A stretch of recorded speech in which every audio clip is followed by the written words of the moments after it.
Question number 9, जिसे मैंने हिंदी और इंग्लिश दोनों भाषा में लिख रखा है ताकि हिंदी मीडियम और इंग्लिश मीडियम के बच्चों को किसी तरह की कोई दिक्कत ना हो। क्वेश्चन नंबर 9 कह रहा है the angle of elevation of the top of a building from the foot of the tower is 30 degree and the angle of elevation of the top of the tower from the foot of the building is 60 degree.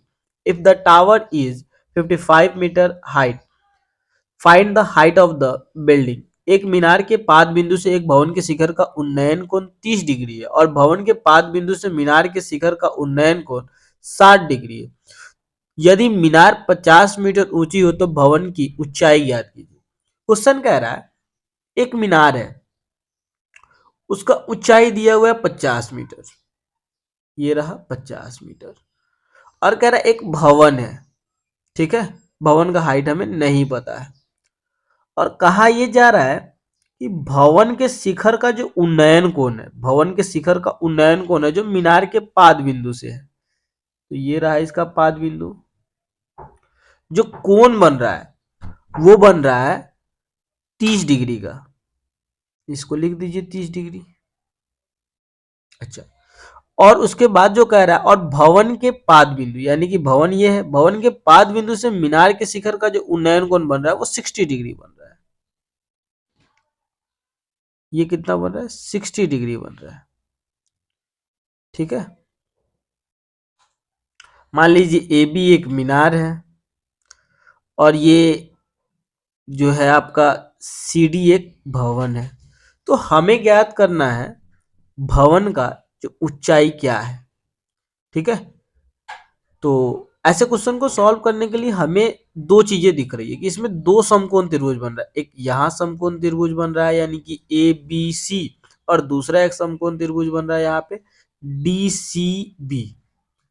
तो हम यहाँ लिखेंगे सबसे पहले solution के लिए कि जो डीबी है वो क्या है? भवन है, यानी बिल्डिंग है। और जो आपका ए बी है वो क्या है? मीनार है, यानी टावर है।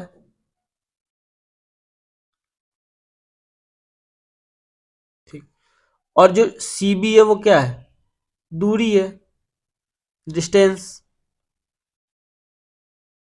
तो हमें डीसी ज्ञात करना है, यानी कि डीसी ज्ञात करना है। डीसी भवन है ना आपका, तो डीसी हमें ज्ञात करना है और हमें ए भी पता है कि 50 मीटर है। तो हम क्या लिखेंगे यहाँ पे? यहाँ दो त्रिभुज बन रहे हैं डी सी बी तथा त्रिभुज ए बी सी क्या है? समकोण त्रिभुज है। इंग्लिश में लिखिएगा राइट एंगल ट्रायंगल, ठीक है। ठीक, तो सबसे पहले हम त्रिभुज इसकी बात कर लेते ए बी सी की। त्रिभुज ए बी सी में इंग्लिश वाले in triangle A B C, ठीक है। तो इसमें क्या हो जा रहा है, देखिए जो इस कोण की 60 डिग्री के लिए सामने का जो भुजा हो जाएगा वो पी का काम करेगा, और ये सामने का भुजा तो एच है ही, ठीक है। और जो सी बी भुजा बच गया वो क्या हो गया? ए सी एच हो गया, ए बी पी हो गया, तो सी बी क्या हो गया? बी हो गया। तो यहां लिखेंगे हम, अब हमें बी ज्ञात करना है तो हम ऐसे ट्रिगोनोमेट्रिक रेशियो को लेंगे, यानी कि त्रिकोणमितीय अनुपात को लेंगे जिसमें पी और बी दोनों हो, तो वैसा tan थीटा और cot थीटा। तो मैं लिखेंगे tan थीटा इक्वल टू जो होता है आपका वो होता है p बाई बी होता है। तो p equal to A B है और b equal to C B है, तो हम यहाँ लिखेंगे tan 60 डिग्री की बात की जा रही है, 60 degree equal to A B equal to दिया हुआ है 50 मीटर और सी बी इक्वल टू हमें पता नहीं, यही ज्ञात करना है हमें, सी बी ज्ञात करना है। तो tan 60 डिग्री इक्वल टू होता है √3 ट्रिगोनोमेट्रिक टेबल से, और 50 डिग्री तो 50 मीटर तो है ही, और सी बी का मान हमें ज्ञात करना है। तो इसके नीचे 1 छिपा होता है, तो यहाँ क्रॉस मल्टीप्लाई हो जाएगा, तो क्रॉस मल्टीप्लाई होगा तो क्या हो जाएगा? √3 into C B equal to 50, यानी सी बी इक्वल टू जो आ गया वो आ गया क्या 50√3। एक चीज हम जानते हैं कि जो डिमिनेटर होता है, डिमिनेटर वो रूट में नहीं होता है, तो यहाँ हम क्या करेंगे, परमेकरण करेंगे, रेशनलाइज करेंगे। तो रेशनलाइज डिमिनेटर से करेंगे, डिमिनेटर के एक बार डिमिनेटर और डिमिनेटर से गुना कर देंगे, यानी कि हर को अंश और हर से गुना कर देते हैं। तो यहाँ लिखेंगे √3 इंटू में। जब इसको हम सॉल्व करेंगे तो ये आ रहा है आपका 50√3 बाई √3 इंटू √3 इक्वल टू √9 होता है। √9 का रूट हटेगा तो 3 हो जाएगा, तो यहाँ 3 लिख देंगे। तो ये आपका हो गया। तो हमें पता चल गया कि सीबी का जो वैल्यू आ रहा है वो आ रहा है 50√3/3। तो हमें तो डीबी ज्ञात करना है, डीसी ज्ञात करना है हमें। तो हम डीसी अब लिखेंगे इन ट्रिएंगल डीसीबी में, ठीक है। तो यहां भी लिखिए, यहां भी तो हमें इस कोण के लिए, कोण 30 डिग्री के लिए सामने का भुजा क्या हो जाएगा, पी हो जाएगा, और ये जो भुजा हो जाएगा वो बी हो जाएगा, और 90 डिग्री के सामने का भुजा तो हमेशा एच होता है, ठीक है। तो ए बी यानी कि डी बी एच हो गया, डी सी पी हो गया, और सी बी बी हो गया। तो हम लिखेंगे हमें तो चाहिए ट्रिगोनोमेट्रिक अनुपात वैसा चाहिए जिसमें पी और बी हो, तो वो tan और cot में है। तो हम लिखेंगे tan theta.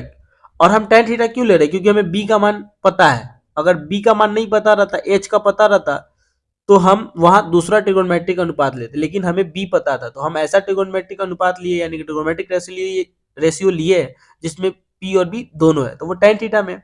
tan theta equal to p/b होता है। तो p क्या है, कोण 30 डिग्री के लिए डीसी है, और b है सी बी। तो थीटा का वैल्यू हमें पता है कि tan थीटा इक्वल टू कितना है, थीटा इक्वल टू 30 डिग्री है, तो 30 डिग्री। और डीसी का वैल्यू हमें ज्ञात करना है, और सीबी हमें पता चला है 50√3/3।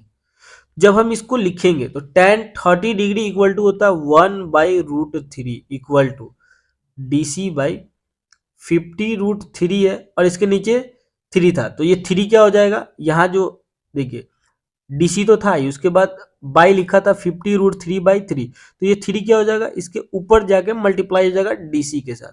तो हम इतना को ऐसे लिख सकते हैं, तो ये पूरे को, ठीक है। अब हम इसको सॉल्व करेंगे तो यहाँ क्या हो जाएगा, क्रॉस मल्टीप्लाई हो जाएगा, इक्वल टू था, तो ये कितना हो जाएगा 50√3 इक्वल टू DC इंटू 3√3, ये आ रहा है हमारा। तो हम DC इक्वल टू ये तो लिखेंगे कि 50√3, और इंटू में था तो ये क्या हो जाएगा, यहाँ आ जाएगा, पाई में आ जाएगा 3√3। इतना को हम इतना लिख सकते हैं, लिख दिए। अब हम क्या करेंगे, ये देखिए, ये √3 से ये कट गया, कट गया, इंटू में था, यहाँ भी इंटू था, यहाँ भी इंटू था। अब बचा क्या, डीसी इक्वल टू बचा है 50√3, 50/3, √3 नहीं है, 50/3। तो अब इसको हम डिवाइड करेंगे तो 16, 2 और ये 3, इसलिए मीनार की ऊंचाई जो हो गई आपका 16.2/3, ठीक है।